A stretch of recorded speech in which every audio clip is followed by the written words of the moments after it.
ಅದೇ ನೆಕ್ಸ್ಟ್ ಅವರು ಈಗ ಇದು ಮುನ್ಸಿಪಾಲಿಟಿ ಅವ್ರದ್ದು ಈಗ ಆಲ್ರೆಡಿ ಸಿಎಂ ಹೇಳಿದ್ರು ಫೆಬ್ರವರಿ 10ಗೆ ಡೆಡ್ ಲೈನ್ ಕೊಟ್ಟಿದ್ದಾರೆ. ಪ್ಯಾರಲಲ್ ಆಗಿ RDPR ನವ್ರಿಗೂ ಕೂಡ ಕಾನೂನಲ್ಲಿ ಅದಕ್ಕೆ ಏನಾದ್ರು ಬೇಕಾದ್ರೆ ಬದಲಾವಣೆ ಮಾಡಿ ಅದನ್ನು ನೀವು ತಗೊಂಡ್ ಬನ್ನಿ. ನೆಕ್ಸ್ಟ್ ಇದಾಗ್ತಾ ಇದ್ದಂಗೆ ಇನ್ನೊಂದು 2-3 ತಿಂಗಳಲ್ಲಿ RDPR ವ್ಯಾಪ್ತಿಯಲ್ಲಿ ಅಂದ್ರೆ ಪಂಚಾಯತಿ ವ್ಯಾಪ್ತಿಯಲ್ಲೂ ಸೇಮ್ ಅಲ್ಲಿ ಯಾವ್ದು ಅನಧಿಕೃತ ಬಡಾವಣೆ ಇದೆ ಅಲ್ಲಿಗೂ ಕೂಡ ಒನ್ ಟೈಮ್ ಬಿ ಖಾತಾ ಕೊಡೋದಕ್ಕೆ ಅವಕಾಶ ಮಾಡಿಕೊಡ್ಬೇಕು ಅಂತ ಮುಖ್ಯಮಂತ್ರಿಗಳು ಸೂಚನೆ ಕೊಟ್ಟಿದ್ದಾರೆ.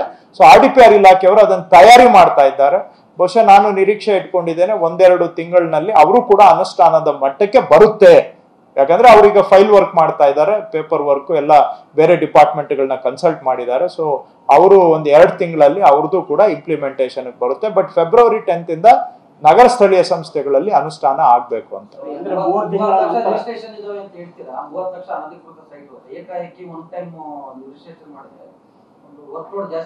ಇಲ್ಲ ಅವ್ರಿಗೆ ಇಲ್ಲ, ಇದು ಮುನ್ಸಿಪಾಲಿಟಿಗಳು ಮಾಡೋ ಕೆಲಸ. ನಾವು ಇದನ್ನ ತಂತ್ರಜ್ಞಾನವನ್ನ ಉಪಯೋಗಿಸ್ಕೊಂಡು ಸರಳವಾಗಿ ಮಾಡಿದ್ರೆ ಇವೆಲ್ಲ ಆಗ್ತದೆ ಬಿಟ್ರೆ, ನಾನು ಅದಕ್ಕೆ ಒಂದು ಅಂಗಡಿ ಓಪನ್ ಮಾಡ್ಕೊಂಡು ಕೂತ್ಕೊಂಡ್ರೆ ಬಹುಶಃ ಫಿಸಿಕಲಿ ಮಾಡಕ್ ಹೋದ್ರೆ ಬಹುಶಃ ಇದು ಮಾಡೋದು ಕಷ್ಟ ಆಗುತ್ತೆ.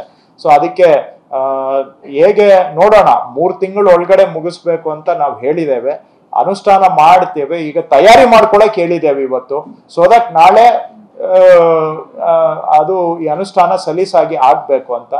ಸೊ ಅದು ಅವರು UDನವರು ಗೈಡ್ಲೈನ್ಸ್ ಕೊಟ್ಟಿದ್ದಾರೆ. UDನವರು ಆಲ್ರೆಡಿ ಸರ್ಕ್ಯುಲರ್ ಅನ್ನ ಮೋಸ್ಟ್ಲಿ ರೆಡಿ ಮಾಡಿದ್ದಾರೆ. ಡ್ರಾಫ್ಟ್ ರೂಲ್ಸ್ ನೋಟಿಫೈ ಮಾಡಿದ್ದಾರೆ ಹೇಗೆ ಅಂತ.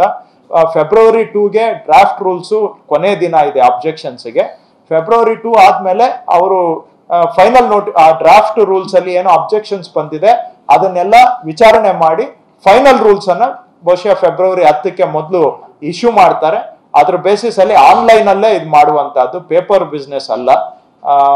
ಈ ಆಸ್ತಿ ಏನು ವ್ಯವಸ್ಥೆ ಇದೆ ಅದರ ಮುಖಾಂತರವಾಗಿ ಕೊಡುವಂತಹದ್ದು. ಸೊ ನೋಡೋಣ, ರೋಲ್ ಔಟ್ ಮಾಡಿದಾಗ ಒಂದು 10-15 ದಿನ ಕನ್ಫ್ಯೂಷನ್ ಇರುತ್ತೆ ಮಾಮೂಲಿ.